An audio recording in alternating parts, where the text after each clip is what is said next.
Now am I audible?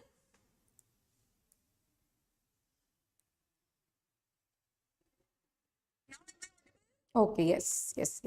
Okay. Good evening, Shreyansh, good evening, Prateek, good evening, hello, Avni, good evening, Mahi. Okay, कैसे हो आप सब? Good evening to everybody. और बहुत अच्छे होगे आप सब और बहुत अच्छी तरीके से पढ़ाई कर रहे होगे। तो कौन एडवाइस ले रहा है नोट्स के लिए और क्या दिक्कत आ रही है इसके बारे में लास्ट में अपन जरूर डिस्कस करेंगे, ठीक है? तो चलो पढ़ना स्टार्ट करते हैं, टॉपिक कंटिन्यू करते हैं। So we were discussing about the cell wall, है ना? और अपन ने लास्ट क्लास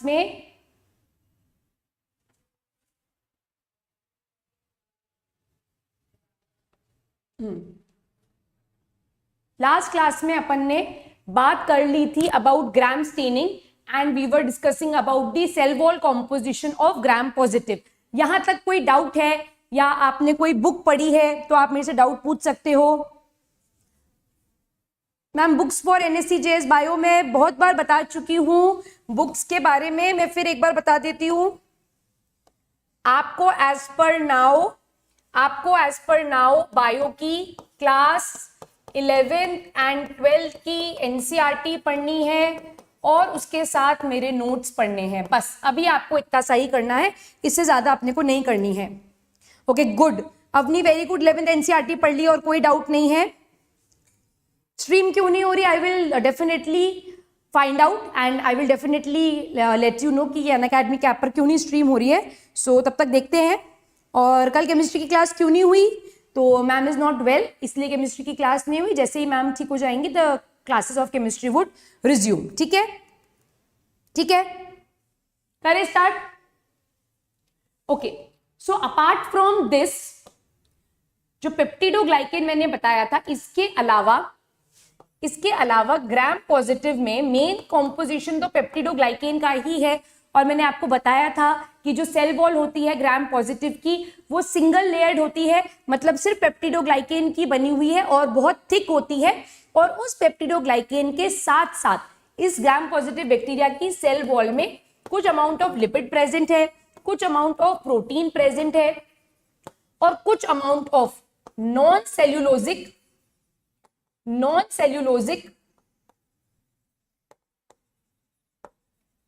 सेल्यूलोजिक कार्बोहाइड्रेट भी प्रेजेंट है। ठीक है,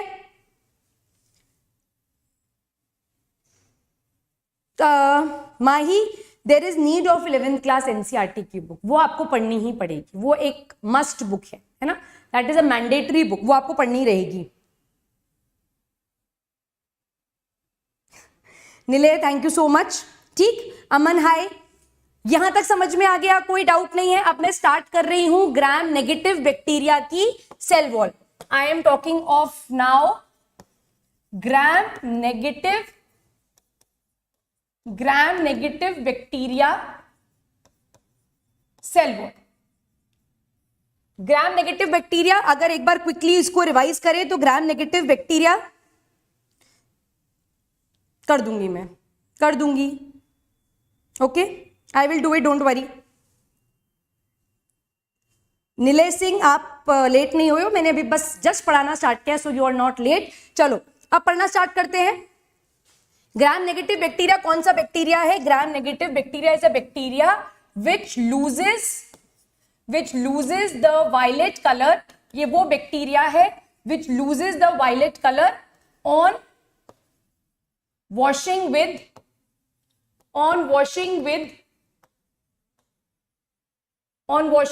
alcohol और एसीटोन या अल्कोहल डालने पर जो बैक्टीरिया अपना कलर लूज कर देता है, जो वायलेट कलर को लूज कर देता है, वो ग्राम नेगेटिव बैक्टीरिया होता है।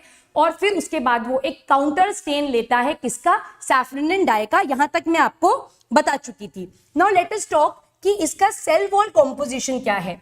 What is the cell wall? What is the cell wall composition of gram negative bacteria? I hope gram positive और gram negative आपको समझ में आ गया है, चमक चुका है अच्छे से। अब सेल वॉल कॉम्पोजिशन देखते हैं ग्राम नेगेटिव बैक्टीरिया का। मैम नैग और नैम को डिस्कस नहीं करेंगे। नैग और नैम तो मैंने लास्ट क्लास में डिस्कस कर लिया था कि एन एसिटाइल ग्लूकासामीन और एन एसिटाइल म्यूरामिक एसिड जो है ये मोनोसैकेराइड है और इनकी रिपीटिंग यूनिट्स प्रेजेंट होती है बैक्टीरिया के सेल वॉल में and they are cross linked with polypeptide. इसके बियॉन्ड स्टेज 1 में पढ़ने की कोई जरूरत नहीं है। इसके बियॉन्ड ऑर्गेनिक केमिस्ट्री में भी इसका कोई क्वेश्चन नहीं आएगा और ना ही इसका कोई आपसे स्ट्रक्चर पूछेगा, सो डोंट वरी, ठीक है।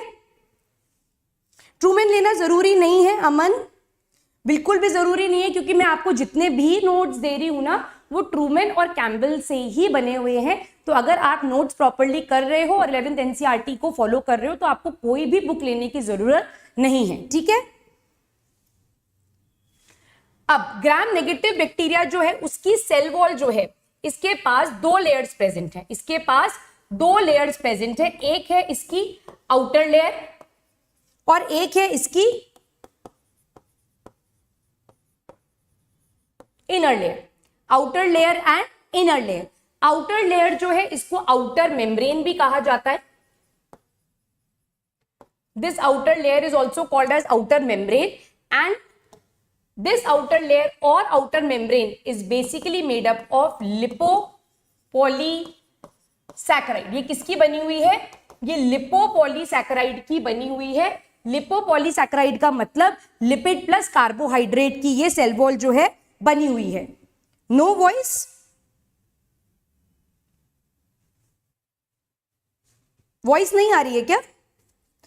देविक आप अपने ऑडियो अपने डिवाइस की वॉइस एक बार इंक्रीज करो।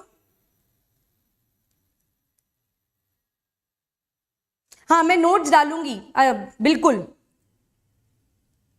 आ रही है। देविक आप एक बार अपने डिवाइस की ऑडियो चेक करो क्योंकि आई थिंक आवाज आ रही है, ठीक है। और मैं डेफिनेटली 1-2 दिन में सारे नोट्स डाल दूंगी, ठीक है, सो डोंट वरी। और टेलीग्राम ग्रुप का लिंक भी मैं आपको दे दिया करूंगी, ठीक है। Okay, so the outer layer is called as outer membrane and it is called as lipopolysaccharide. इसको कहा जाता है लिपोपॉलीसैकेराइड और this is the characteristic feature of what? Gram negative bacteria. ये कैरेक्टरिस्टिक फीचर है ग्राम नेगेटिव बैक्टीरिया का। और ग्राम positive के केस में ये जो आउटर लेयर है या ये जो आउटर मेम्ब्रेन है जो कि बेसिकली लिपोपॉलीसैकेराइड की बनी हुई है, ये ग्राम पॉजिटिव के केस में नहीं होती। तो अब यहां पर क्या होता है, बात ध्यान से सुनो। यहां पर क्या होता है, जब आप this is the plasma membrane of bacteria, यहां ध्यान से देखना, फिर मैं इसका एक इमेज भी आपको दिखाऊंगी। This is the cell wall, ठीक है। अब इस सेल वॉल के बाहर ये इनर लेयर हो गई सेल वॉल की। अब इसके बाद यहां पर इस तरह से एक लिपोपॉलीसैकेराइड की लेयर भी होती है। Now when you give gram stain, जब हम यहां पर ग्राम स्टेन देते हैं तो ये ग्राम स्टेन जो है ये अंदर वाली पेप्टिडोग्लाइकेन तक तो पहुंच ही नहीं पाता। ये किसके साथ बाइंड कर जाता है? ये इस लिपोपॉलीसैकेराइड के साथ बाइंड कर जाता है। मैं वापस से रिपीट कर रही हूं, ध्यान से सुनो, इंपॉर्टेंट बात है ये। यहां पर क्या हो रहा है बेसिकली, क्योंकि ग्राम नेगेटिव बैक्टीरिया जो है उसकी सेल वॉल जो है वो 2 लेयर्स में डिवाइडेड है। एक है उसकी अंदर की लेयर और एक है उसकी बाहर वाली लेयर। जो बाहर वाली लेयर है, आउटर लेयर है, उसको हम आउटर मेम्ब्रेन भी बोलते हैं। और ये जो आउटर मेम्ब्रेन है ये किसकी बनी हुई होती है? ये बेसिकली बनी हुई होती है लिपोपॉलीसैकेराइड की, ठीक है।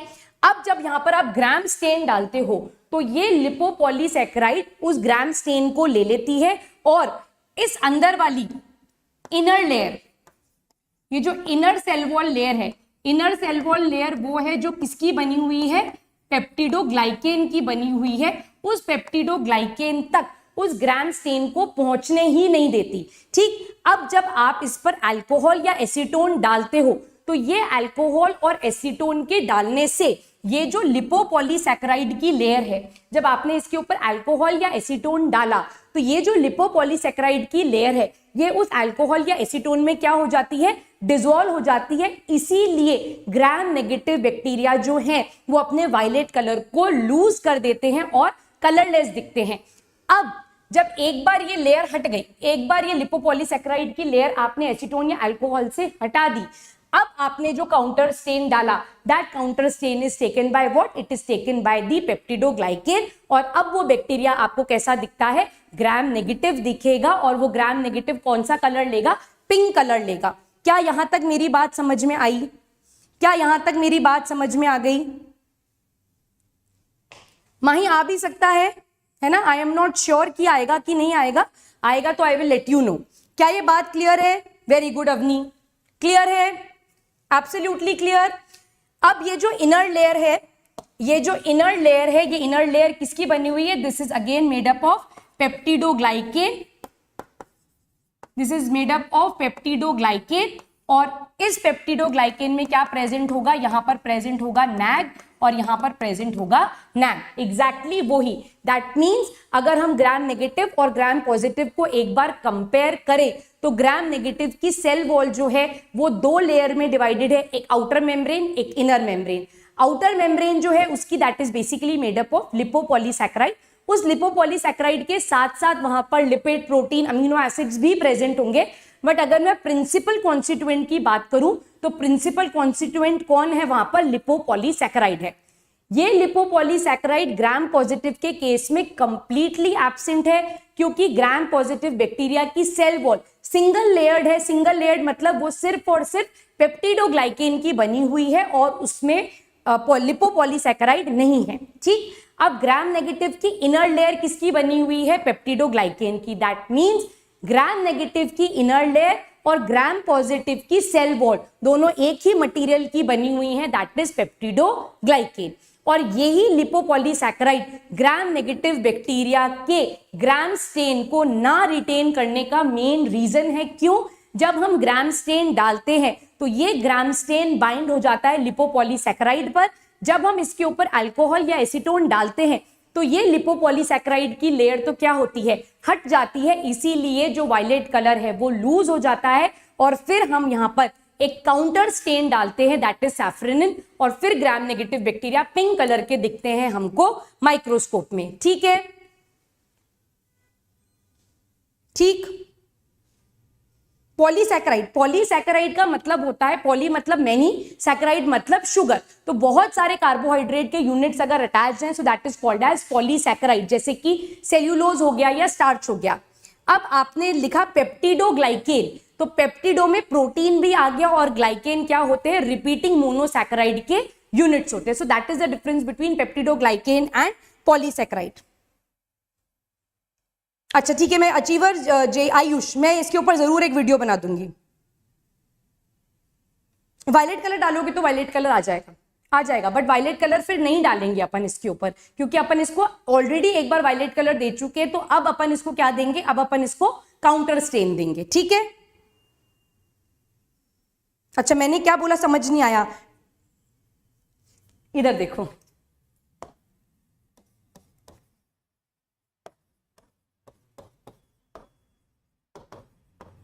पॉली सैकेराइड, पॉली का मतलब होता है मैनी, सैकेराइड का मतलब होता है शुगर।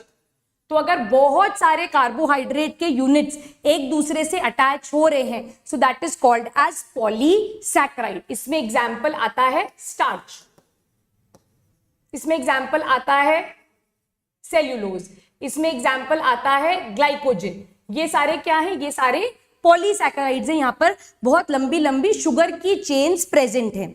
ठीक है, ठीक। अब दूसरा टर्म आपने क्या पूछा था? पेप्टिडोग्लाइकेन।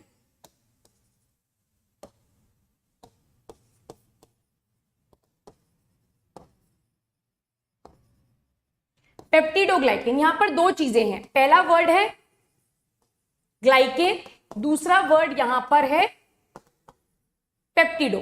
तो ग्लाइकेन क्या होता है? Glycan is monosaccharide attach with another monosaccharide. इसको मोनोसैकेराइड ए बोल दो, इसको मोनोसैकेराइड बी बोल दो, फिर मोनोसैकेराइड ए, मोनोसैकेराइड बी, मोनोसैकेराइड ए, मोनोसैकेराइड बी। इस तरह से रिपीटेड मोनोसैकेराइड एक दूसरे से अटैच होते हैं।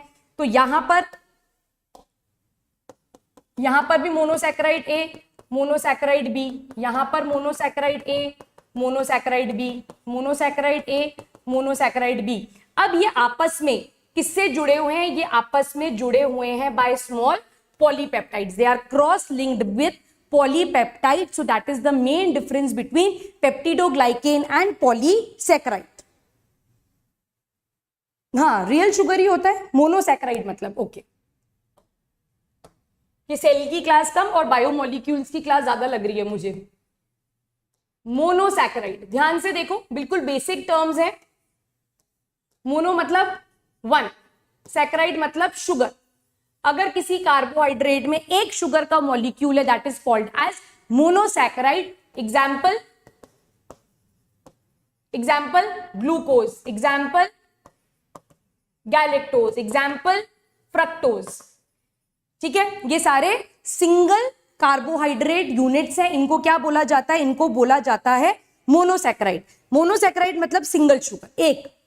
ठीक है, इस ग्लूकोज को अगर मैं ग्लूकोज ग्लूकोज ग्लूकोज ग्लूकोज को जोड़ दूं n नंबर ऑफ टाइम्स, तो मैंने एक पॉलीमर बना दिया। वो पॉलीमर क्या कहलाया जाएगा? पॉलीसैकेराइड कहलाया जाएगा। ठीक है, यहां पर एक और टर्म देखो, अगर अपन इतना पढ़ रहे हैं तो यहां देखो, डाइसैकेराइड।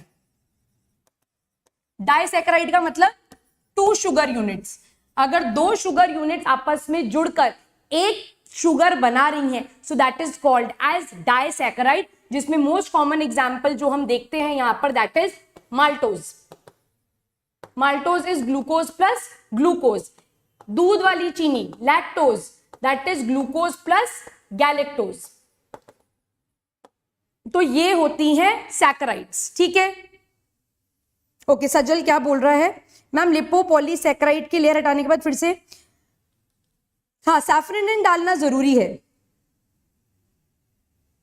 एंड इसका यूज क्या है? देखो, ग्राम पॉजिटिव और ग्राम बैक्टीरिया दो अलग अलग बैक्टीरियाज हैं। एक्चुअली मैं आपको एक बात बताती हूँ कि ये हुआ क्या था।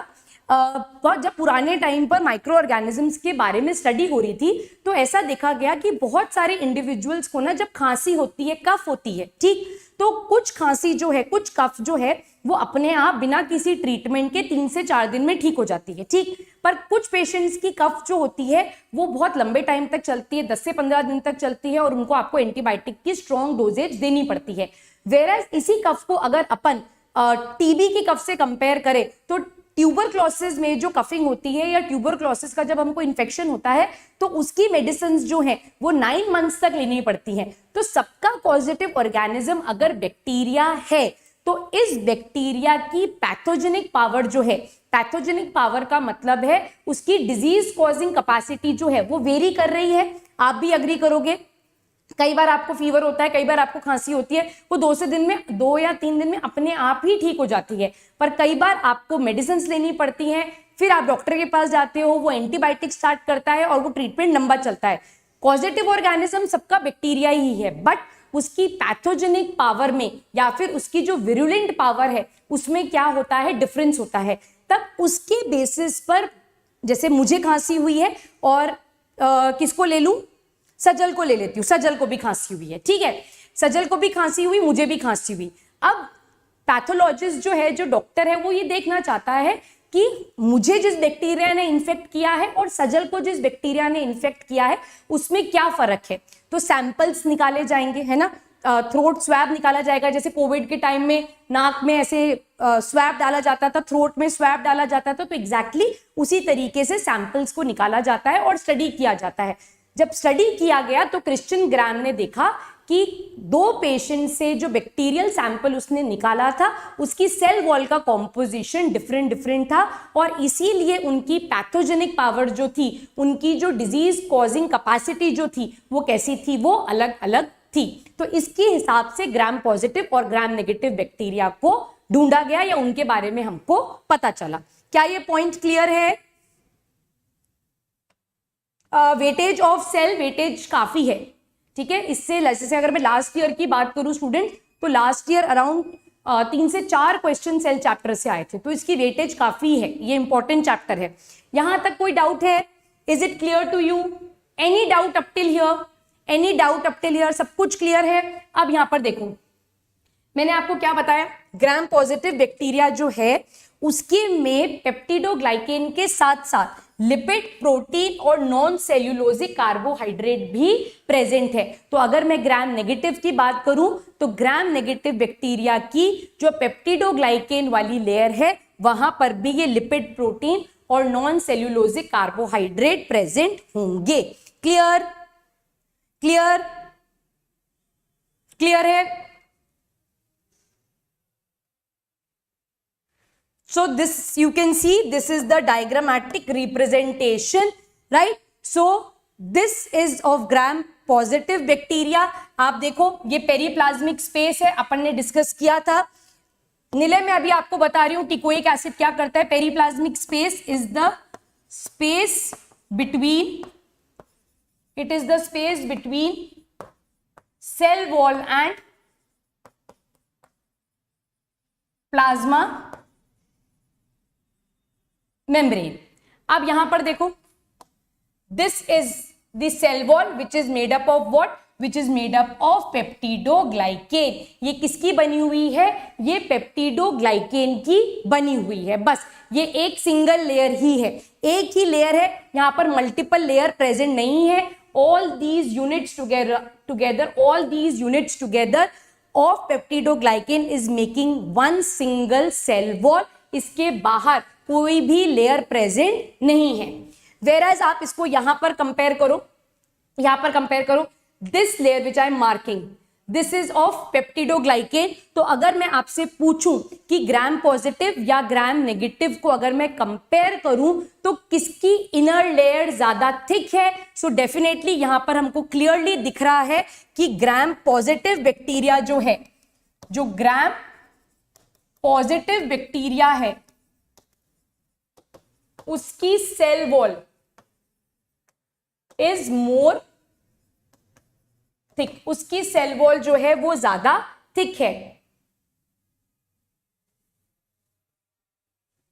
श्रेयांश क्या बोल रहे हो आप? मैम सेल वॉल तो सिर्फ प्लांट्स, नहीं, आपने शायद मेरी क्लास लेट ज्वाइन करी है। सेल वॉल जो है it is seen in bacteria, it is seen in fungi and it is also seen in plants and it is also seen in few organisms which are included in kingdom Protista. वहां पर भी होती है, मैं इस point को एक बार लिख दूंगी, ठीक है, डोंट वरी, ठीक है।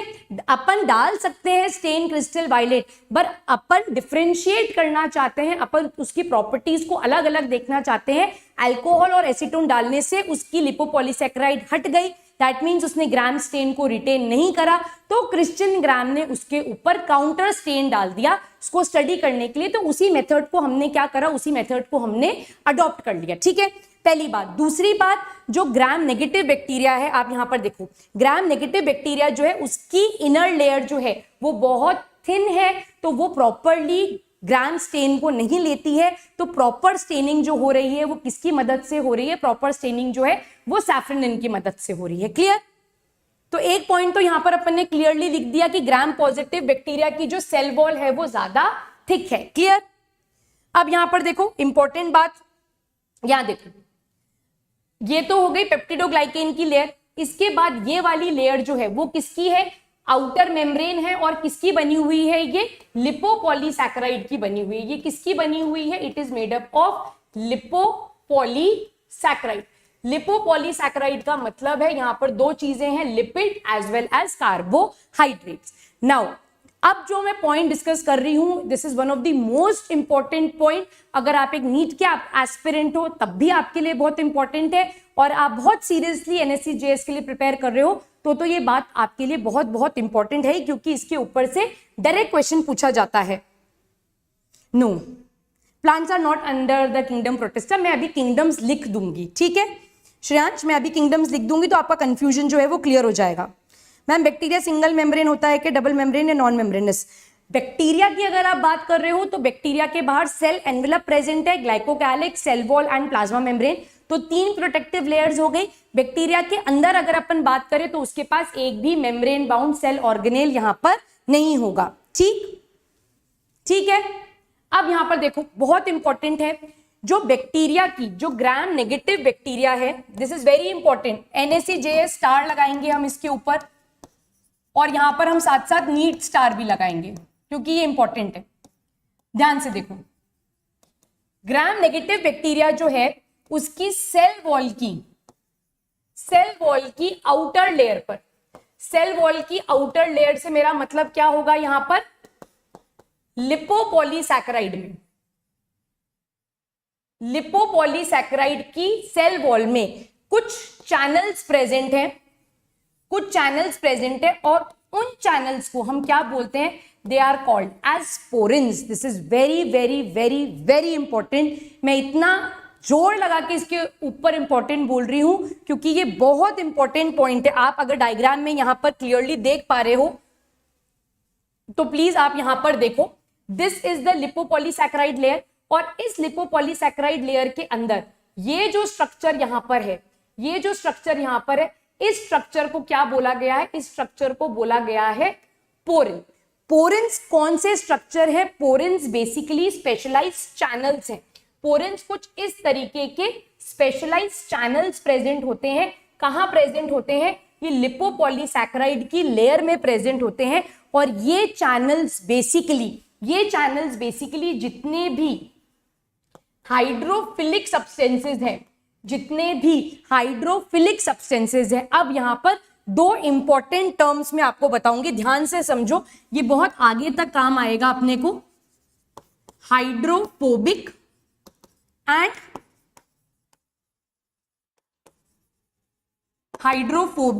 हाइड्रोफिलिक, ठीक है। अब यहां पर कॉमन वर्ड क्या है, हाइड्रो। हाइड्रो का मतलब क्या हो गया यहां पर, हाइड्रो का मतलब क्या हो गया यहां पर, वाटर। अब यहां देखो फोबिक, फोबिक वर्ड का मतलब होता है हेटिंग, ठीक है, और फिलिक वर्ड का मतलब होता है लविंग। सो हाइड्रोफिलिक का मतलब हुआ वाटर लविंग और हाइड्रोफोबिक का मतलब हुआ वाटर हेटिंग। तो जितने भी वाटर लविंग सब्सटेंसेस हैं, ऐसे सब्सटेंसेस जो वाटर में डिसॉल्व हो जाते हैं, उनका ट्रांसपोर्टेशन किसकी मदद से होता है, उनका ट्रांसपोर्टेशन इन पोरेंस की वजह से होता है। क्यों होता है, ध्यान से सुनो, क्योंकि जो सेल वॉल की आउटर पार्ट है, ग्राम नेगेटिव बैक्टीरिया में सेल वॉल का जो आउटर मोस्ट पार्ट है वो लिपोपॉलीसैकेराइड का बना हुआ है, वहां पर लिपिड्स प्रेजेंट है। लिपिड मतलब फैट प्रेजेंट है, और फैट जो होता है वो कभी भी वाटर सॉल्यूबल चीजों को, जो चीजें पानी में घुल जाती हैं, उनको कभी भी अपने थ्रू जाने नहीं देगा। तो जितने भी वाटर सॉल्यूबल सब्सटेंसेस हैं, उनका ट्रांसपोर्टेशन जो है वो कहां से होगा, वो इन स्पेशलाइज्ड चैनल से होगा। और इन स्पेशलाइज्ड चैनल्स को हम क्या बोलते हैं, they are called as porins. Porins is a characteristic feature of gram negative bacteria. It is a characteristic feature of mitochondria, and it is a characteristic feature of chloroplast. ये इन जगह पर आपको मिलेगा और यहां से एक डायरेक्ट क्वेश्चन बन जाता है NSCJS का कि पोरेंस जो हैं they are seen mainly in gram negative bacteria, seen in case of mitochondria, seen in case of chloroplast. ठीक, यहां तक कोई डाउट? हाँ, धीमंत क्या रिपीट करूं, अवनी क्या रिपीट करूं, मुझे बता दो एक बार। I will repeat it one more time, let me know क्या रिपीट करना है। Hydrophilic and hydrophobic, okay, I will repeat it, don't worry, धीरे धीरे पढ़ेंगे। टर्म्स को समझना बहुत जरूरी है, बेसिक चैप्टर है बायोलॉजी का, तो यहीं से अगर अपन टर्म समझ लेंगे तो आगे जब अपन थोड़ा स्पीड में पढ़ेंगे तो मैं डायरेक्ट टर्म्स बोलूंगी तो आपको सब कुछ समझ में आ जाएगा। आई will repeat it one more time, don't worry.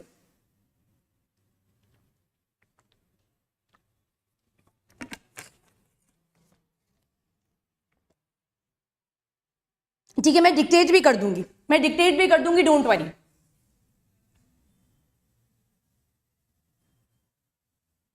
यहां लिख दूं ऊपर,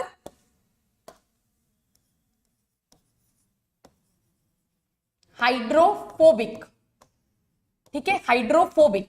हाइड्रो का मतलब क्या हुआ, वाटर।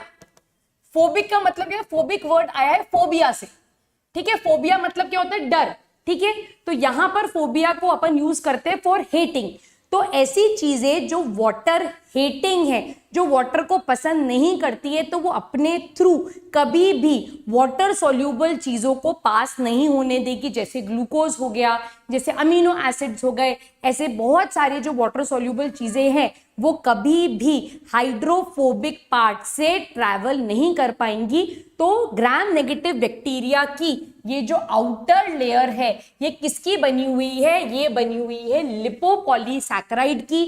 तो यहां पर क्या प्रेजेंट है, लिपिड प्रेजेंट है। और लिपिड जो है वो कभी भी वाटर सॉल्यूबल चीजों को अपने थ्रू नहीं आने देगा। क्यों नहीं आने देगा? क्योंकि ये कैसा है, ये खुद हाइड्रोफोबिक है, ये वाटर को अपने से दूर भगाएगा। ठीक है, ठीक। नेक्स्ट टर्म देखो, नेक्स्ट टर्म देखो, हाइड्रोफिलिक। तो हाइड्रो का मतलब वापस से हुआ वाटर, फिलिक का मतलब हुआ लविंग। तो जितनी भी वाटर लविंग सब्सटेंसेस है, दैट मींस जो पानी में डिसॉल्व हो जाएंगे वो क्या कहलाए जाएंगे, वो वाटर लविंग कहलाए जाएंगे। तो अब इस सेल वॉल के थ्रू सब्सटेंसेस तो मूव करेंगे, तो जितने भी हाइड्रोफोबिक हैं, जो वाटर हेटिंग है, जो वाटर को रिपेल करते हैं, वो तो डायरेक्टली ट्रैवल कर जाएंगे। वो तो क्या करेंगे, डायरेक्टली ट्रैवल कर जाएंगे, उनको तो कोई दिक्कत नहीं है। पर जितनी भी वाटर सॉल्यूबल सब्सटेंसेस हैं उनको प्रॉब्लम आएगी। तो उन वाटर सॉल्यूबल सब्सटेंसेस के ट्रांसपोर्टेशन के लिए या मूवमेंट के लिए यहां पर स्पेशलाइज्ड चैनल्स प्रेजेंट है। और उन स्पेशलाइज्ड चैनल्स को हम क्या बोल रहे हैं, दे आर कॉल्ड एज पोरेंस। इनको क्या कहा जा रहा है, दे आर कॉल्ड एज पोरेंस। और ये पोरेंस ग्राम नेगेटिव बैक्टीरिया में तो प्रेजेंट है ही है, साथ साथ में ये माइटोकॉन्ड्रिया में भी प्रेजेंट है। They are present in mitochondria and they are also present in plastid. ठीक है, plastid, chloroplast is a type of plastid. ठीक है, ठीक है, मैं डिक्टेट करूं सजल? हाइड्रोफोबिक, हाइड्रोफिलिक क्लियर है या उसमें कोई डाउट है? क्लियर है? नीले चमक रहा है, दो नीले हैं मेरी क्लास में, एक नीले सिंह है और दूसरा कौन है, दूसरा भी नीले ही है, कोई नाम याद नहीं आ रहा मुझे। नहीं, चिरांश, ग्राम पॉजिटिव में भी स्पेशलाइज्ड चैनल्स प्रेजेंट होते हैं। ठीक है, बट पोरेंस की अगर अपन बात करें तो पोरेंस जो है वो ग्राम नेगेटिव का एक कैरेक्टरिस्टिक फीचर है। हाइड्रोफोबिक, हाइड्रोफिलिक क्लियर है, इसमें तो कोई डाउट नहीं है ना? ठीक, क्लियर है ये। और एक और चीज जो है, ग्राम पॉजिटिव के केस में आउटर लेयर जो है वो लिपोपॉलीसैकेराइड की होती ही नहीं है।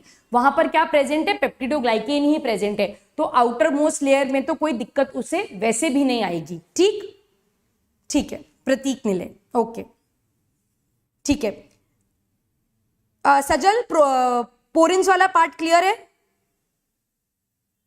हाइड्रोफिलिक में कैसे हेल्प करेगा, क्योंकि जितनी भी वाटर सॉल्यूबल सब्सटेंसेस होंगे वो इस चैनल के थ्रू निकल जाएंगे, इस चैनल के थ्रू, एक स्पेशलाइज्ड चैनल, एक खुफिया रास्ता मान लो, इससे निकल जाएंगे। ठीक है, ओके, चले आगे।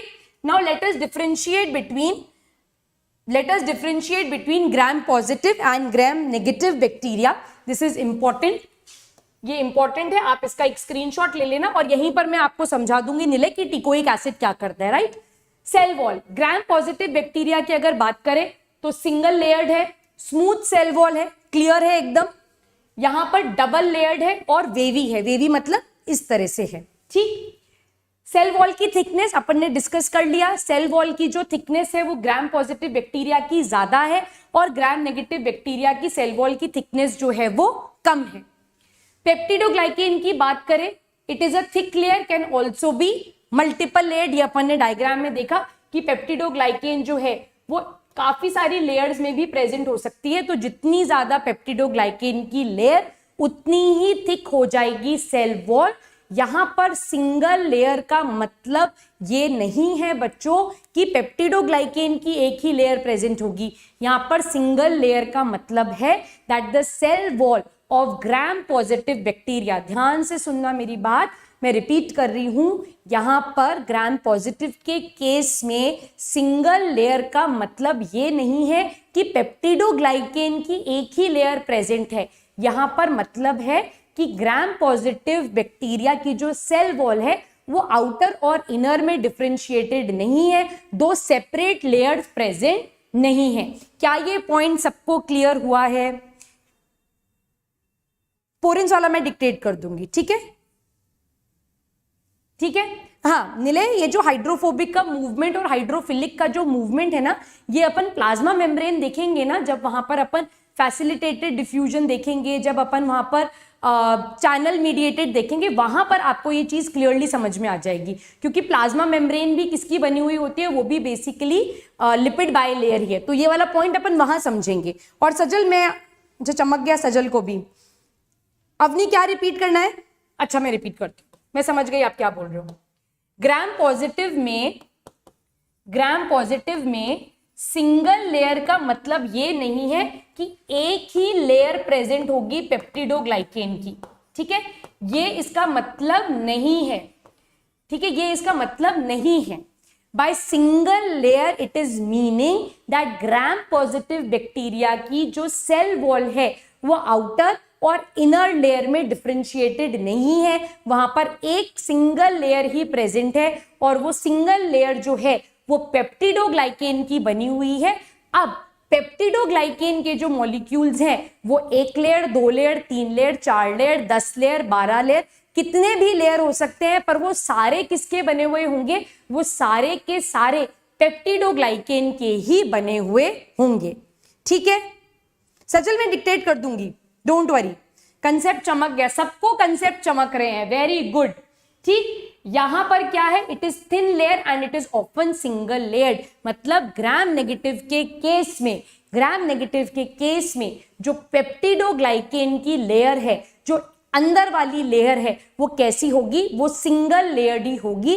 वेयर एज ग्राम पॉजिटिव के केस में वो मल्टीपल लेयर्ड हो सकती है, ठीक है। Teichoic acid are present, teichoic acid are absent, this point is important. अब ये टिकोइक एसिड जो है ये ग्राम पॉजिटिव बैक्टीरिया के केस में ये क्या करता है? इसकी शेप को मेंटेन करता है और साथ साथ में ये डिवीजन प्रोसेस में मदद करता है। टिकोइक एसिड जो है वो बैक्टीरिया की शेप को मेंटेन कर रखता है और साथ साथ में ये सेल डिवीजन के प्रोसेस में भी मदद करता है। ये टिकोइक एसिड जो है ये बैक्टीरिया के, ग्राम पॉजिटिव बैक्टीरिया की सेल वॉल में प्रेजेंट है और सेल वॉल के कंपोनेंट्स को एक दूसरे से बाइंड करने में मदद करता है, ठीक। ध्यान से सुनो, मैंने क्या बताया कि सेल वॉल जो है वो प्रिंसिपली बना हुआ है पेप्टिडोग्लाइकेन का, ठीक। इस पेप्टिडोग्लाइकेन के साथ साथ यहां पर कुछ अमाउंट ऑफ लिपिड प्रेजेंट है, कुछ अमाउंट ऑफ प्रोटीन प्रेजेंट है, कुछ amount of non cellulosic carbohydrate भी प्रेजेंट है। तो इन सब चीजों को एक साथ जोड़ के रखने का काम कौन करता है? टिकोइक एसिड करता है। Thereby it maintains the shape of the bacteria and it also helps in the process of cell division। और ये टिकोइक एसिड जो है ये ग्राम नेगेटिव बैक्टीरिया के केस में एब्सेंट है, ठीक। नेक्स्ट, लिपोपॉलीसैकेराइड। तो जो आउटर लेयर है जो कि लिपोपॉलीसैकेराइड की बनी हुई होती है वो ग्राम पॉजिटिव के केस में एब्सेंट है और ग्राम नेगेटिव के केस में प्रेजेंट है। Outer membrane is not present, outer membrane is present. अब जो पेप्टिडोग्लाइकेन की लेयर है उस पेप्टिडोग्लाइकेन की लेयर में कुछ लिपिड कंपोनेंट भी प्रेजेंट होता है। तो ग्राम पॉजिटिव के केस में वो लिपिड कंटेंट काफी लो है और यहां पर लिपिड कंटेंट जो है वो हाई है।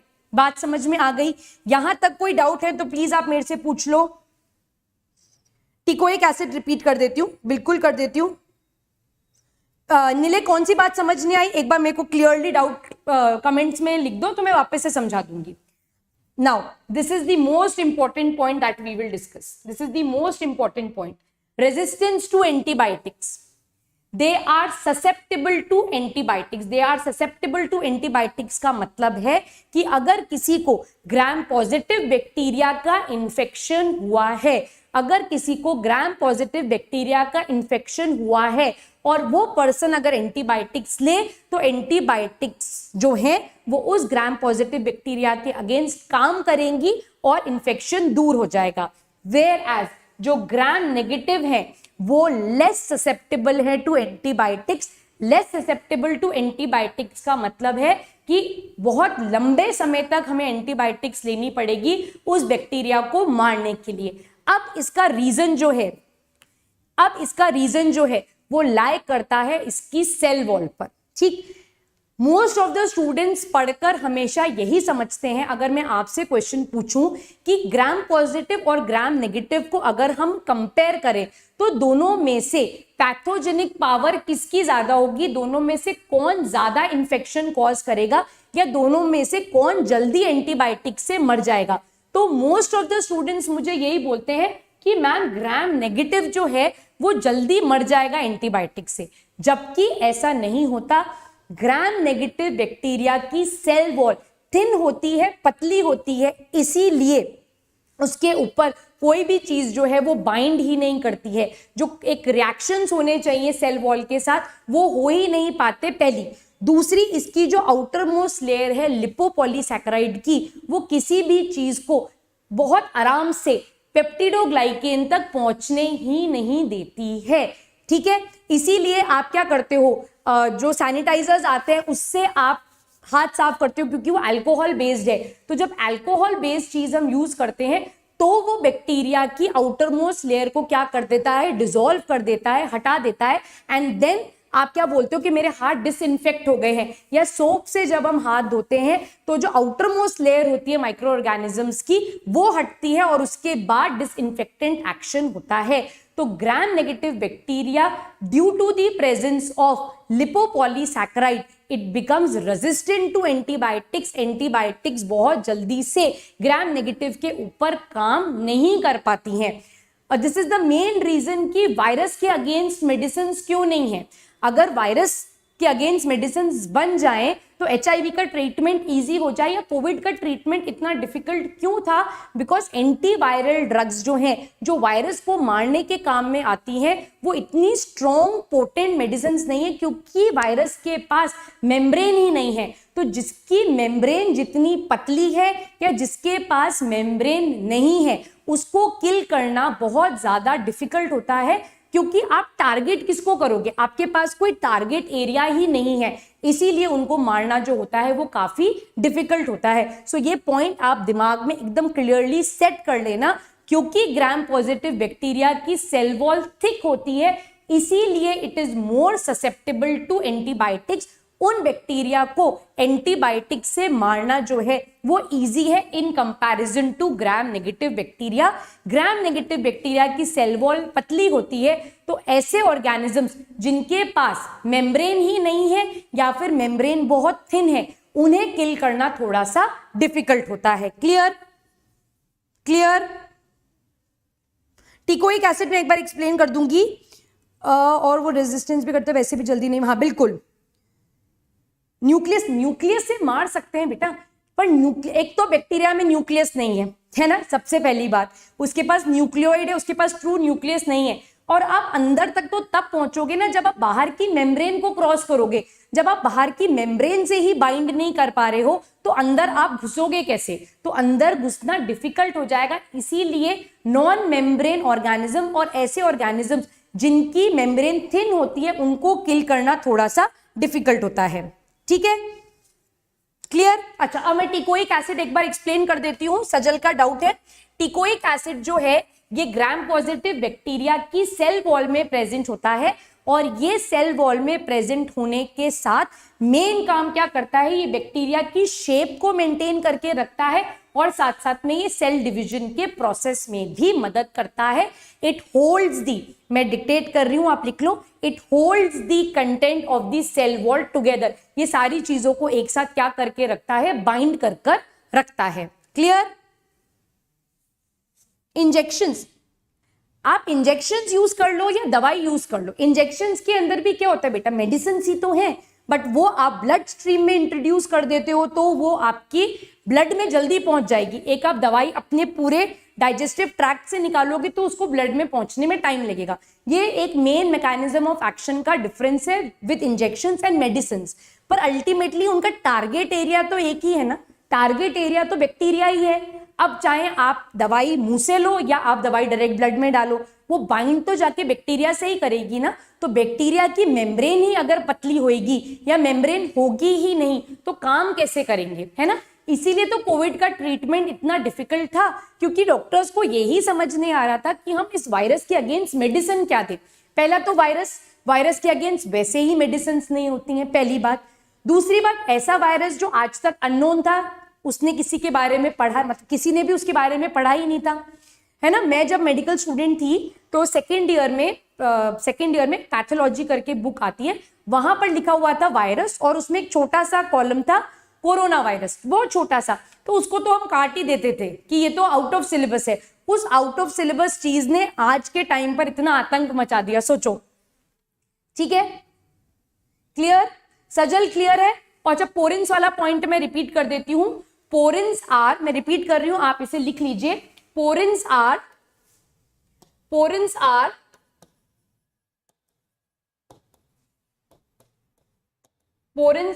specialized channels, porins are specialized channels present in the cell wall of gram negative bacteria. They are present in gram negative bacteria and they allow the movement of hydrophilic substances. They allow the movement of hydrophilic substances. Clear? अब चमक गया, सबको चमक गया। सब अपने पास एक lamp रख लिया करो, चमक जाए तो उसको ऑन कर दिया करो। तो यहां पर मैं सेल वॉल के टॉपिक को फिनिश करती हूं। एनएसएस के पॉइंट ऑफ व्यू से बात करूं स्टूडेंट्स, तो ये एक्सट्रीमली इंपॉर्टेंट है। क्विकली मैं 2 मिनट के अंदर आपको इसका एक पूरा रिव्यू दे देती हूं। आप भी बुक्स कॉपीज बंद कर याद करने की कोशिश करो। सजल को भी चमक गया। एक सेकेंड नीले, मेरे को आपका डाउट, मैम आपने कहा था कि पेप्टिडोग्लाइकेन का सिंगल लेयर भी हो सकता है ग्राम पॉजिटिव में, बट वो थिक होता है। तो सिंगल लेयर मैंने कहा था हो सकता है, बट जनरली वो थिक होता है, थिक है ना। सो वो मल्टीपल लेयर में ही प्रेजेंट होगा। वो मैंने सिर्फ समझाने के लिए बोल दिया था कि वो एक लेयर में भी हो सकता है, और अगर सिंगल लेयर होगी तो वो सिंगल लेयर ही थिकन फॉर्म में प्रेजेंट होगी। ठीक है, ठीक है, क्लियर? अब फटाफट से सब बुक्स कॉपीज रजिस्टर्स बंद कर दो और मेरे साथ साथ रिवाइज करने की कोशिश करो कि अब तक अपन ने क्या पढ़ा।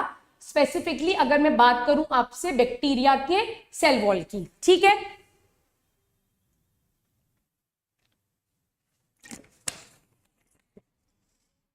रेडी हो? अगर सब रेडी हो तो थम्स अप दे दो मुझे कि मैम हम सब रिवाइज करने के लिए बिल्कुल तैयार हैं। हाँ, तीनों लेक्चर के नोट अपलोड करूंगी, डोंट वरी, तीनों लेक्चर के नोट्स अपलोड करूंगी। चलो फटाफट से मुझे एक थम्स अप दे दो, फटाफट से दे दो कि मैम हम रेडी है रिवीजन करने के लिए। तो फटाफट से फिर रिवीजन करते हैं। हाँ, वेरी गुड, चलो चलो चलो। So cell wall of the bacteria, ये सेल एनवेलप का एक पार्ट है। सेल एनवेलप में सबसे बाहर की लेयर ग्लाइकोकैलिक्स थी। ग्लाइकोकैलिक्स बैक्टीरिया में हो भी सकती है, नहीं भी हो सकती, बट सेल वॉल जो है सिर्फ माइकोप्लाज्मा को छोड़कर जितने भी बैक्टीरिया हैं उन सबके पास क्या प्रेजेंट होगी? सेल वॉल जरूर प्रेजेंट होगी। नाउ सेल वॉल की कॉम्पोजिशन के बेस पर बैक्टीरिया जो हैं वो 2 टाइप्स में क्लासिफाइड हैं, ग्राम positive bacteria and gram negative bacteria. ये जो ग्राम स्टेनिंग है, it was developed by a scientist Christian ग्राम। उसने डिटेल में समझा था और सेल वॉल के कॉम्पोजिशन के डिफरेंस के हिसाब से उसने 2 टाइप के बैक्टीरिया बताए थे, ग्राम पॉजिटिव और ग्राम नेगेटिव। तो ग्राम स्टेनिंग को डिस्कस करते हैं। आई होप आप मेरे साथ साथ रिवाइज कर रहे हैं। ग्राम स्टेनिंग के केस में क्या होता है, हम बैक्टीरिया के सैंपल्स लेते हैं, उसको स्लाइड पर डालते हैं, उन्हें हीट फिक्स करते हैं। हीट फिक्स करने से बैक्टीरिया जो है वो मर जाता है, स्लाइड पर प्रॉपर्ली चिपक जाता है और बहुत प्रॉपर्ली स्टेन को लेता है। हीट फिक्स करने के बाद हम उस पर ड्रॉप्स डालते हैं क्रिस्टल वायलेट की। क्रिस्टल वायलेट के बाद हम उसके ऊपर डालते हैं ग्राम्स आयोडीन। ग्राम्स आयोडीन डालने के बाद हम उसे माइक्रोस्कोप में देखते हैं और दोनों ही सैंपल्स हमको वायलेट कलर के दिखते हैं। उसके बाद हम स्लाइड के ऊपर ऐड करते हैं एसीटोन या फिर alcohol. This is called as the washing of the slide. Wash करने के बाद जब हम उसे माइक्रोस्कोप में देखते हैं तो एक बैक्टीरिया अपना कलर रिटेन रखता है और दूसरा बैक्टीरिया जो है अपने कलर को लूज कर देता है। तो जो अपने कलर को रिटेन रखता है वो है ग्राम पॉजिटिव और जो अपने कलर को लूज कर देता है वो है ग्राम नेगेटिव। उसके बाद हम उसके ऊपर एक काउंटर स्टेन डालते हैं और वो काउंटर स्टेन किसका होता है? सैफ्रनिन का होता है, और उस बैक्टीरिया को कहा हमने ग्राम नेगेटिव। ठीक, अब ग्राम पॉजिटिव और ग्राम नेगेटिव को जब अलग अलग स्टडी किया गया तो ये पाया गया कि ग्राम पॉजिटिव बैक्टीरिया जो है उनकी सेल वॉल जो है वो सिंगल लेयर्ड है, थिक है और मेनली पेप्टिडोग्लाइकेन की बनी हुई है। पेप्टिडोग्लाइकेन में मेन कॉम्पोजिशन जो है वो है नैग का और नैम का। NAG stands for N acetyl glucosamine and NAM stands for N acetyl muramic acid and they are cross linked with polypeptides. यहां पर lipid, proteins, non cellulosic carbohydrate भी प्रेजेंट है। ठीक, बट लिपिड की quantity जो है वो काफी कम है। यहां तक बात समझ में आई। अब अपन डिस्कस करते हैं अगर ग्राम नेगेटिव बैक्टीरिया को, तो ग्राम नेगेटिव बैक्टीरिया की जो सेल वॉल है वो 2 लेयर्ड है, एक इनर लेयर और एक आउटर लेयर। आउटर लेयर जो है उसको हम आउटर मेम्ब्रेन भी कहते हैं, और वो आउटर मेम्ब्रेन जो है वो मेनली बनी हुई है लिपोपॉलीसैकेराइड की, और इस लिपोपॉलीसैकेराइड के अंदर कुछ स्पेशलाइज्ड चैनल्स प्रेजेंट हैं जो कि वाटर लविंग या फिर हाइड्रोफिलिक सब्सटेंसेस को अपने थ्रू आने देते हैं, and these specialised channels are called as porins. अंदर वाली लेयर जो है वो ऑफन सिंगल लेयर थिक होती है और उसे कहा जाता है पेप्टिडोग्लाइकेन। तो ग्राम नेगेटिव की अंदर वाली लेयर और ग्राम पॉजिटिव की जो एक ही लेयर है वो दोनों कैसी है? वो दोनों सिमिलर हैं। ग्राम नेगेटिव बैक्टीरिया में लिपिड कंटेंट जो होता है वो ग्राम पॉजिटिव के केस में ज्यादा होता है। टिकोइक एसिड जो होता है वो ग्राम पॉजिटिव में प्रेजेंट होता है पर ग्राम नेगेटिव में एब्सेंट होता है। अगर मैं एंटीबायोटिक ससेप्टेबिलिटी की बात करूं तो एंटीबायोटिक से ग्राम पॉजिटिव को किल करना इजी है और ग्राम नेगेटिव को किल करना डिफिकल्ट है।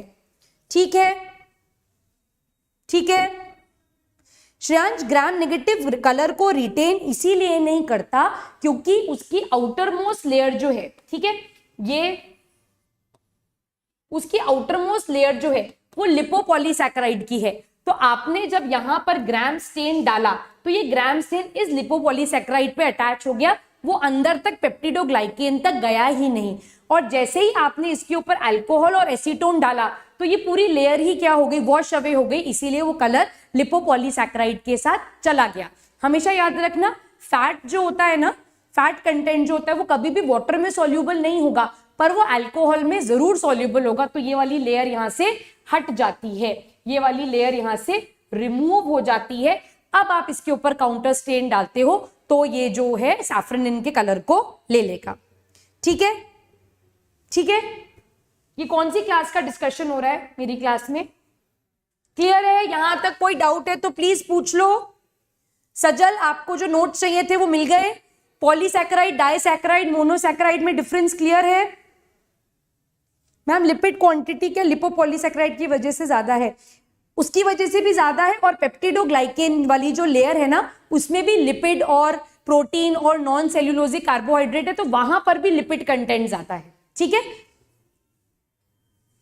ठीक है। अच्छा, क्लास। चलो नेक्स्ट अपन बात करेंगे plasma membrane. We'll talk of plasma membrane. So this is the structure of plasma membrane. Bacteria का या प्रोकैरियोटिक का जो प्लाज्मा मेम्ब्रेन है। अच्छा, मुझे एक चीज याद दिला देना प्लीज, कोई भी, कि क्लास एंड करने से पहले मैं आपको वो 5 किंगडम जरूर लिखवाऊंगी ताकि आपका जो कंफ्यूजन है ना किंगडम्स को लेकर वो थोड़ा सा क्लियर हो जाए। ठीक है, तो वो एक बार मुझे रिमाइंड करा देना। प्लाज्मा मेम्ब्रेन का जो स्ट्रक्चर है, चाहे वो प्रोकैरियोट्स का हो चाहे वो यूकैरियोट्स का हो, वो सिमिलर ही है।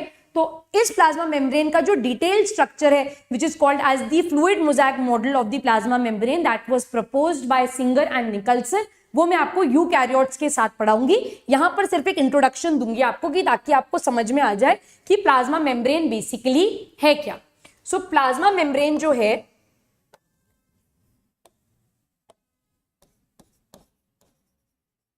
plasma membrane, it is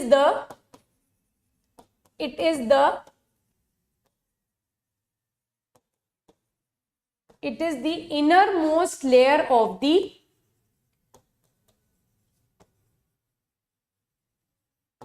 It is the innermost layer of the cell envelope.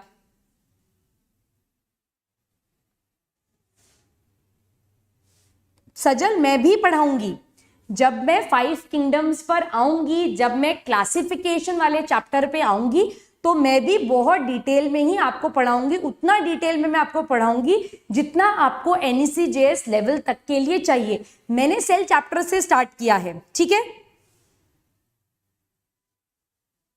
Don't worry.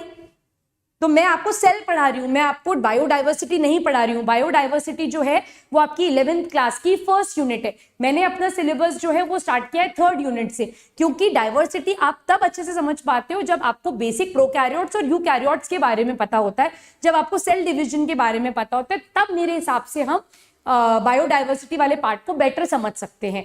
तो 5 किंगडम के मैं आपको नाम बता दूंगी, कौन कौन से ऑर्गेनिज्म कौन कौन से किंगडम्स में है मैं आपको ये बता दूंगी, पर डिटेल चैप्टर जो है वो मेरे लेक्चर प्लान में जब आएगा मैं तभी पढ़ाऊंगी, ठीक है सजल? हाँ श्रेयांश, थैंक यू। हाँ, क्लासिफिकेशन में फर्स्ट यूनिट है वो। फर्स्ट यूनिट आपकी पूरी क्लासिफिकेशन की है, living world, biological classification, plant kingdom, animal kingdom.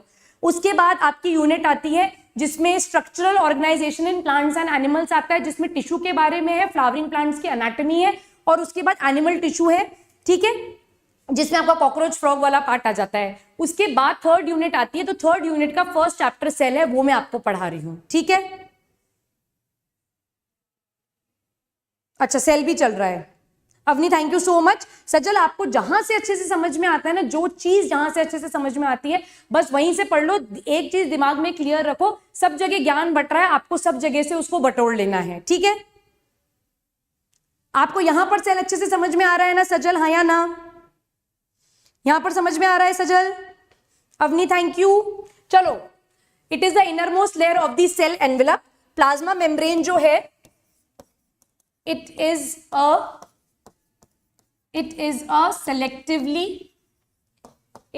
a selectively permeable membrane। ये क्या है? एक सेलेक्टिवली परमिएबल मेम्ब्रेन है। सेलेक्टिवली परमिएबल मेम्ब्रेन का मतलब होता है कि ये कुछ सेलेक्टेड चीजों को, जिसको ये आइडेंटिफाई करती है, उसको ही अपने थ्रू आने देगी, अदरवाइज ये उस मॉलिक्यूल को अपने थ्रू आने ही नहीं देगी। सो that is the meaning of selectively permeable membrane. अब यहां ध्यान से देखो, जो प्लाज्मा मेम्ब्रेन है, plasma membrane, whether it is a prokaryote or it is a eukaryote, is made up of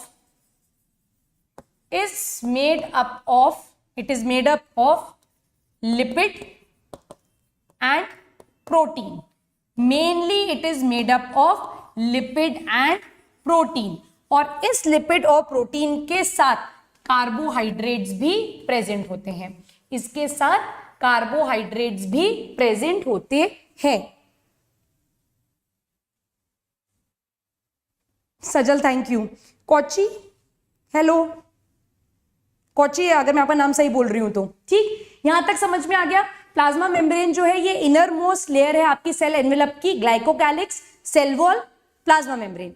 plasma membrane जो है सेलेक्टिवली परमिएबल है। सेलेक्टिवली परमिएबल का मतलब है कि ये जिसको आइडेंटिफाई करती है सिर्फ उसको ही अपने थ्रू आने देती है, बाकी किसी और दूसरी चीज को ही अपने थ्रू आने नहीं देती, ना बाहर जाने देती है ना अंदर आने देती है। ये सेलेक्टिव चीजों के ही मूवमेंट के लिए रिस्पॉन्सिबल है। Now this plasma membrane is made up of, it is made up of what? It is made up of lipids and protein. It is made up of lipid and protein mainly, और इस lipid and protein के साथ साथ यहाँ पर carbohydrate भी present होते हैं। प्लाज्मा मेम्ब्रेन मैं दोबारा से रिपीट कर रही हूं, अपन डिटेल में पढ़ेंगे when I talk of eukaryotic cell.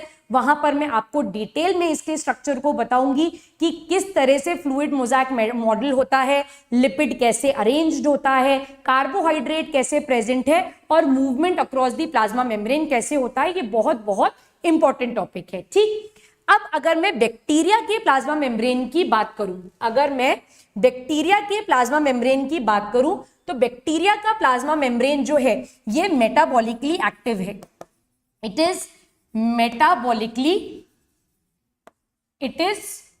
Metabolically active. Metabolically active का मतलब है कि ये कुछ ना कुछ काम कर रहा है, ये एनाबॉलिज्म और कैटाबॉलिज्म के प्रोसेस में इन्वॉल्व है। तो मेन मेटाबॉलिक एक्टिविटी जो प्लाज्मा मेम्ब्रेन कर रही है वो है रेस्पिरेशन। कैसे करती है मैं अब नेक्स्ट आपको वही पढ़ाऊंगी। दूसरा, ये लिपिड सिंथेसिस में इन्वॉल्व है। लिपिड को बनाने के लिए जो एंजाइम्स चाहिए वो प्लाज्मा मेम्ब्रेन के पास है, इसीलिए वो लिपिड सिंथेसिस कर रही है। और साथ साथ में सेल वॉल मटेरियल का भी सिंथेसिस कर रही है। साथ साथ में ये सेल वॉल मटेरियल का भी सिंथेसिस कर रही है। तो क्या पढ़ा अपन ने? प्लाज्मा मेम्ब्रेन ये थर्ड लेयर है आपके सेल एनवेलप की, इनर मोस्ट लेयर है आपके सेल एनवेलप की। प्लाज्मा मेम्ब्रेन जो है ये सेलेक्टिवली परमिएबल मेम्ब्रेन है, ये कुछ सेलेक्टेड चीजों को अंदर और बाहर होने देगी, बाकी ये चीजों के मूवमेंट को नहीं ज्यादा मतलब ऐसा नहीं है कि कोई भी अंदर आ जाओ और कोई भी बाहर चले जाओ, ऐसा नहीं है। ये कैसी है? ये सेलेक्टिवली परमिएबल इन नेचर है। It is basically made up of what? It is basically made up of lipid. ये आप यहां पर देख सकते हो, ये जो लिपिड है ये आपको एक सर दिख रहा होगा और ये आपको एक टेल दिख रही होगी। इस तरीके से मैं यहां बना देती हूं। सो ये लिपिड है और इस लिपिड के बीच बीच में यहां पर आप देख सकते हो ये प्रोटीन्स हैं। ये क्या है? ये यहां पर प्रोटीन्स हैं। तो जो प्लाज्मा मेम्ब्रेन है वो बेसिकली किसकी बनी हुई है? वो बनी हुई है बेसिकली लिपिड एंड प्रोटीन की। और इस लिपिड एंड प्रोटीन के साथ साथ यहां पर कार्बोहाइड्रेट्स भी प्रेजेंट है। ठीक है, यहां पर कार्बोहाइड्रेट्स भी प्रेजेंट है। अब बैक्टीरिया जो है बेचारा वो बहुत ही एक मजबूर सेल है। मजबूर सेल क्यों है? कि सेल तो वो बन गया, ट्रू सेल वो बन गया क्योंकि उसके पास एक वेल डिफाइंड प्लाज्मा मेम्ब्रेन है, तो ट्रू सेल तो वो बन गया। बट उसके साथ गरीबी ये रह गई कि उसके पास कोई सेल ऑर्गेनेल नहीं है, उसके पास कोई बहुत सारे मेम्ब्रेन बाउंड सेल ऑर्गेनेल्स नहीं है, सिर्फ साइटोप्लाज्म है, राइबोसोम है और जेनेटिक मटेरियल है। तो उसके जितने भी काम है वो क्या करता है? या तो वो साइटोप्लाज्म करता है या प्लाज्मा मेम्ब्रेन कर रही है। तो बैक्टीरिया की जो प्लाज्मा मेम्ब्रेन है वो मेटाबॉलिकली एक्टिव है, दैट मींस वो किसी ना किसी चीज के सिंथेसिस में काम करती है। तो प्लाज्मा मेम्ब्रेन का जो मेन काम है वो रेस्पिरेशन में है। रेस्पिरेशन का मतलब है कि वो एनर्जी प्रोडक्शन का काम करेगी, पहला। दूसरा, वो सेल वॉल सिंथेसिस करेगी। तीसरा, वो लिपिड सिंथेसिस करेगी। क्लियर है ये बात?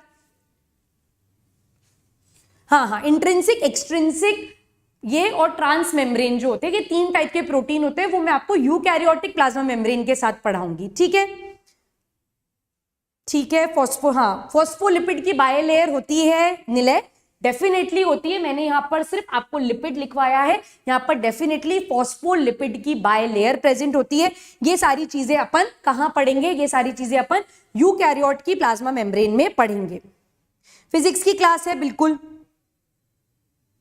हाँ ठीक है माही, मैं पूरी कोशिश करूंगी कि मैं खत्म कर दूं क्लास को। प्लाज्मा मेम्ब्रेन हो गया, इसके बियॉन्ड आपको बैक्टीरिया के प्लाज्मा मेम्ब्रेन में और कुछ पढ़ने की नीड नहीं है। नेक्स्ट अपन जो टॉपिक उठाएंगे that is cytoplasm. Next topic जो अपन देखेंगे साइटोप्लाज्म है। बैक्टीरिया का जो साइटोप्लाज्म है it is referred to as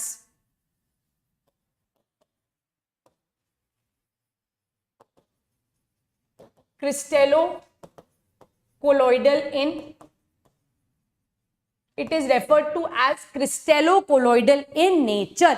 crystallocolloidal in nature का मतलब होता है कि यहां पर जो लिक्विड मीडियम प्रेजेंट है उस लिक्विड मीडियम के अंदर सॉलिड और सेमी सॉलिड चीजें भी प्रेजेंट है। So that is the meaning of क्रिस्टेलोकोलॉइड।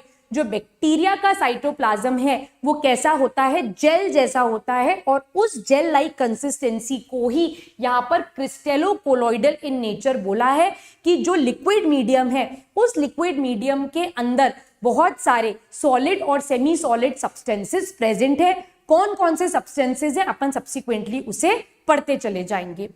Next बात जो आपको यहां पर याद रखनी है, it is the site of almost all it is the site of almost all metabolic activities. यहां पर क्या होंगी, ऑलमोस्ट सारी मेटाबॉलिक एक्टिविटीज जो हैं वो यहां पर होंगी, ठीक है। लिपिड और कार्बोहाइड्रेट अलग है। सी, प्लाज्मा मेम्ब्रेन जो है वो मेन कॉम्पोजिशन उसका लिपिड और प्रोटीन है। उस लिपिड के ऊपर कार्बोहाइड्रेट की चेन अटैच होती है तो उसको हम ग्लाइकोलिपिड बोल देते हैं। प्रोटीन के ऊपर जो कार्बोहाइड्रेट की चेन अटैच होती है उसको हम ग्लाइकोप्रोटीन बोल देते हैं। पर ये पार्ट मैं डिटेल में आपको यूकैरियोटिक सेल के साथ ही पढ़ाऊंगी। हाँ Sandhya, sorry, I am, you are Mahi, sorry, मैंने बोला आपको माही, ठीक है। अब यहां पर इंपॉर्टेंट चीज, very important, in case of bacteria, cytoplasmic streaming, in case of bacteria cytoplasmic streaming is absent. ये इंपॉर्टेंट है। बैक्टीरिया के केस में साइटोप्लाज्मिक स्ट्रीमिंग जो होती है वो एब्सेंट होती है। साइटोप्लाज्मिक स्ट्रीमिंग का मतलब क्या होता है कि साइटोप्लाज्म जो है वो मूव करता है और उस मूवमेंट से चीजों का जो होता है वो इक्वल डिस्ट्रीब्यूशन हो जाता है विद इन द सेल। पर बैक्टीरिया के केस में ये साइटोप्लाज्मिक स्ट्रीमिंग जो है ये एब्सेंट है। क्यों एब्सेंट है? क्योंकि बैक्टीरिया का साइटोप्लाज्म जो होता है वो थिक है, डेंस है, तो वो बहुत इजीली मूव नहीं कर सकता, पहली बात। दूसरी बात, अब आपके माइंड में क्वेश्चन क्या आना चाहिए? आपके माइंड में क्वेश्चन आना चाहिए कि अगर साइटोप्लाज्म मूवमेंट नहीं करता तो बैक्टीरिया के केस में डिस्ट्रीब्यूशन कैसे होगा, हर एक पार्ट को इक्वल चीज कैसे मिलेगी? सो द डिस्ट्रीब्यूशन और the transportation is with the help of diffusion. वहां पर क्या होगा? डिफ्यूजन होगा। पर साइटोप्लाज्मिक स्ट्रीमिंग, जो साइटोप्लाज्म का मूवमेंट होता है, या this cytoplasmic streaming is also called as cyclosis. इस साइटोप्लाज्मिक स्ट्रीमिंग को साइक्लोसिस भी कहा जाता है। तो ये साइटोप्लाज्मिक स्ट्रीमिंग जो है वो बैक्टीरिया के केस में एब्सेंट होती है, क्योंकि बैक्टीरिया का जो साइटोप्लाज्म है उसमें राइबोसोम्स प्रेजेंट है। साइटोप्लाज्म खुद जो है वो बहुत ज्यादा डेंस होता है, तो उसका मूवमेंट जो है वो उतना इजीली यहाँ पर पॉसिबल नहीं होता। तो बैक्टीरिया के केस में जो साइटोप्लाज्मिक स्ट्रीमिंग है वो एब्सेंट है। अब बैक्टीरिया के साइटोप्लाज्म के अंदर किसका डिफ्यूजन होगा? साइटोप्लाज्म वाला पार्ट रिपीट कर देती हूँ, ठीक है। सो बैक्टीरिया में अब अपन ने जो सेल एनवेलप्स थी वो खत्म कर दी। अब अपन बैक्टीरिया के अंदर आ गए, बैक्टीरिया की प्लाज्मा मेम्ब्रेन के अंदर आ गए। बैक्टीरिया की प्लाज्मा मेम्ब्रेन के अंदर क्या प्रेजेंट है? साइटोप्लाज्म प्रेजेंट है। ये साइटोप्लाज्म कैसा है? ये साइटोप्लाज्म क्रिस्टेलोकोलॉइडल इन नेचर है। मतलब जो लिक्विड पार्ट है साइटोप्लाज्म का, उसके अंदर सॉलिड और सेमी सॉलिड सब्सटेंसेस जो हैं वो प्रेजेंट है, which makes the cytoplasm of bacteria thick, और वो उसको जेल जैसा बना देते हैं, गाढ़ा बना देते हैं। And due to this thick cytoplasm the cytoplasmic streaming is not possible, ठीक है। तो अब चीजों का डिस्ट्रीब्यूशन बैक्टीरिया में कैसे होगा? With the help of diffusion. Diffusion किसका होगा माही? डिफ्यूजन हो सकता है किसी न्यूट्रिएंट का, डिफ्यूजन हो सकता है एक्सक्रीटरी वेस्ट का, डिफ्यूजन हो सकता है किसी भी एंजाइम का, ठीक है। Avni, is it clear to you now? ठीक। अब what all is present in the cytoplasm? So अब अपन हेडिंग डालेंगे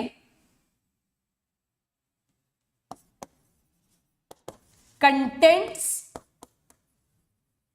प्रेजेंट इन साइटोप्लाज्म। बहुत इंपॉर्टेंट पार्ट है ये।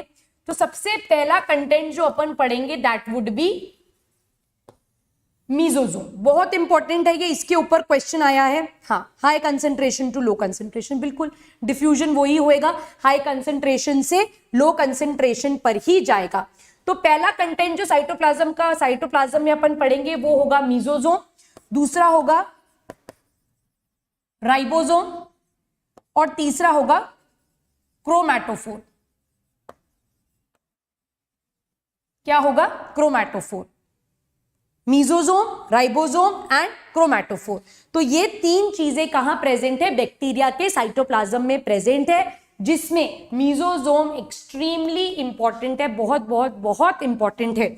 ध्यान से सुनना, मीजोजोम पढ़ाने के बाद मीजोजोम कंप्लीट करने के बाद ही मैं क्लास छोड़ूंगी, ठीक है। I might take 5 minutes extra, but मैं मीजोजोम खत्म करके ही क्लास छोड़ूंगी। आज वैसे मैं सोच के आई थी कि मैं बैक्टीरिया खत्म कर दूंगी, पर ये बैक्टीरिया खत्म ही नहीं हो रहा है।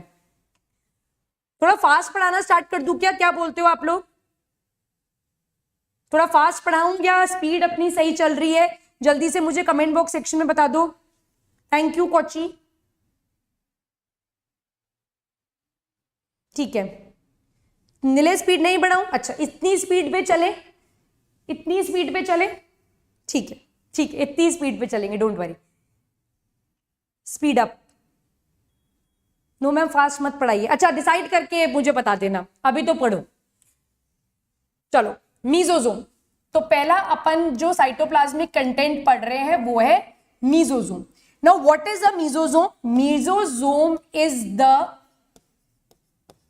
इनवैजिनेशन, ये बहुत इंपॉर्टेंट है, इसके ऊपर एनएससी जेएस में क्वेश्चन आया है, इसके ऊपर नीट में भी क्वेश्चन आता है, तो ये बहुत बहुत इंपॉर्टेंट पार्ट है बैक्टीरिया का, तो ध्यान से सुनो। Mesosome is the invagination of plasma membrane. Invagination का मतलब क्या होएगा? इनग्रोथ। इनग्रोथ का मतलब क्या होता है? अंदर की तरफ ग्रोथ।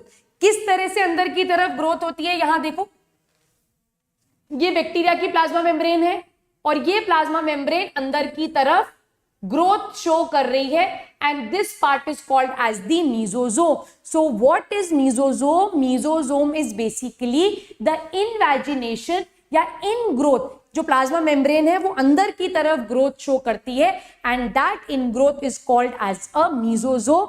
और ये मीजोजोम जो है ये बैक्टीरिया का बहुत ही इंपॉर्टेंट कंपोनेंट है। क्या यहां तक बात समझ में आ गई? नेगेटिव बैक्टीरिया अब खत्म हो गया सजल, अब अपनी लाइफ से नेगेटिविटी को हटा दो, ठीक है। अब अपन बैक्टीरिया के और डिटेल पे आ गए हैं। It is the invagination of the plasma membrane और it is also called as the in growth. तो नीट में डायरेक्ट क्वेश्चन पूछते हैं, mesosome is the growth of, so it is the growth of the plasma membrane. अब ये जो mesosome है, यहां ध्यान से सुनना, ये जो मीजोजोम है ये दो पार्ट्स में डिवाइडेड है। मीजोजोम जो है, ध्यान से सुनो, मैं धीरे धीरे बोलूंगी, मीजोजोम जो है ये दो पार्ट्स में डिवाइडेड है, या ये दो टाइप का है। एक होता है सेप्टल मीजोजोम, एक होता है सेप्टल मीजोजोम और एक होता है लैटरल मीजोजोम, ठीक है। This is as per Truman. एक होता है सेप्टल मीजोजोम और एक होता है लैटरल मीजोजोम। मीजोजोम क्या है? ध्यान से सुनो, मीजोजोम प्लाज्मा मेम्ब्रेन की इनवैजिनेशन है, अंदर की तरफ ग्रोथ हो रही है, that growth is called as mesosome. Mesosome जो है वो दो टाइप्स में डिवाइडेड है, एक है सेप्टल मीजोजोम और एक है हमारा लैटरल मीजोजोम। अब मैं पहले बात करूंगी आपसे सेप्टल मीजोजोम के बारे में। मैं आपसे पहले बात करूंगी सेप्टल मीजोजोम के बारे में, ठीक है। सेप्टल मीजोजोम जो है it is present towards the centre. ये थोड़ा सा प्लाज्मा मेम्ब्रेन से दूर की तरफ प्रेजेंट है। अगर इस तरह से ग्रोथ हो रही है, अगर ये प्लाज्मा मेम्ब्रेन है और इस तरह से ग्रोथ हो रही है, तो वो मीजोजोम जो थोड़ा अंदर की तरफ प्रेजेंट है, that part of the mesosome is called as the septal mesosome. तो सेप्टल मीजोजोम जो है it is present or it is located towards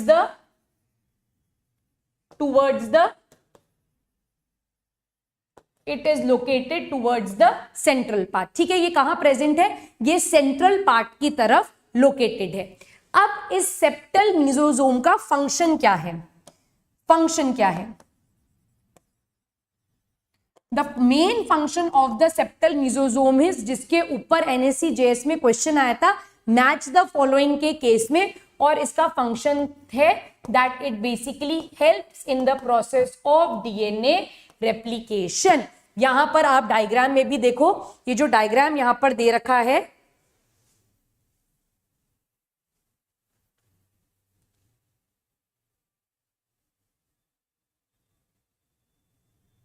diagram में आप देखो, ये जो मीजोजोम है इसमें ये जो अंदर वाला पार्ट है उसके साथ ये क्रोमोजोम अटैच्ड है, या फिर आप बोल सकते हो बैक्टीरिया का जेनेटिक मटेरियल अटैच्ड होता है।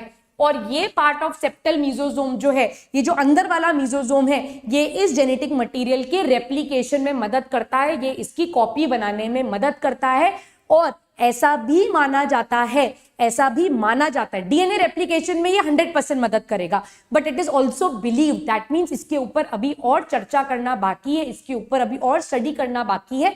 और ये बोला गया है कि ये जो सेप्टल मीजोजोम है, ये बैक्टीरिया के डिवीजन में, जब बैक्टीरिया डिवाइड होकर 2 सेल्स बनाता है, इस डिवीजन के प्रोसेस में भी मदद करता है ये सेप्टल मीजोजोम। बट ये बात जो है, इट इज बिलीव्ड, ऐसा माना गया है, 100% इसके बारे में अभी साइंटिस्ट श्योर नहीं है। जिस बात के ऊपर वो 100% श्योर है, वो बात ये है that it helps in DNA replication. कौन सा मीजोजोम? वो मीजोजोम जो सेंटर की तरफ प्रेजेंट है, प्लाज्मा मेम्ब्रेन से थोड़ा दूर प्रेजेंट है, न्यूक्लियोइड के पास प्रेजेंट है, दैट मीन्स बैक्टीरिया के जेनेटिक मटेरियल के पास प्रेजेंट है। वो मीजोजोम क्या करता है? डीएनए रेप्लिकेशन में मदद करता है।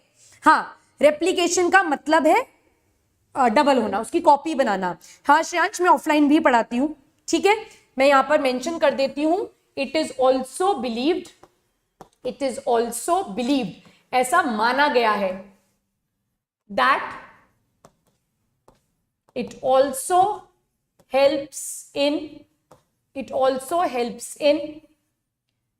septum formation, thus it helps in cell division। ठीक है, ये माना गया है, ऐसा माना जाता है। ठीक, किंगडम नेम, बस लैटरल मीजोजोम पढ़ा दूं, फिर किंगडम नेम बताऊंगी। लैटरल मीजोजोम यही बता रही हूं मैं।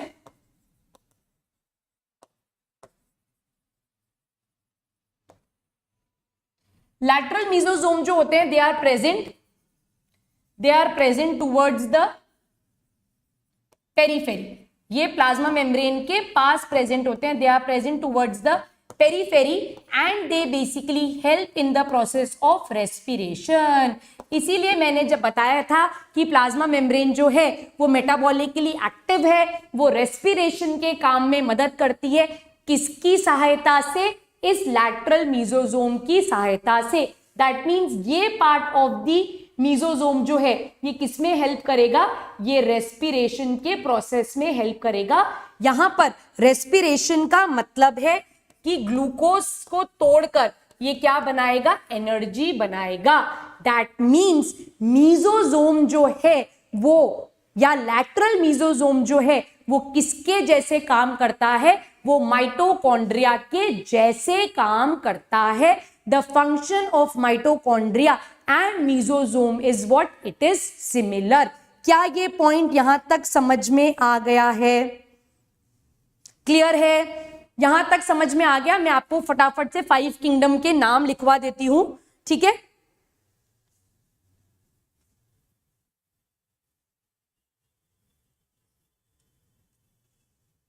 यहां लिख लेते हैं अपन, ठीक है? 5 किंगडम के नाम लिख लो जल्दी से। सबसे नीचे है इस तरह से किंगडम मोनेरा, ठीक है? फिर यहां पर आता है किंगडम प्रोटिस्टा, ठीक है? फिर आते हैं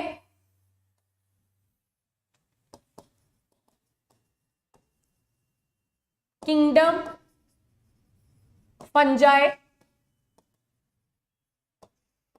किंगडम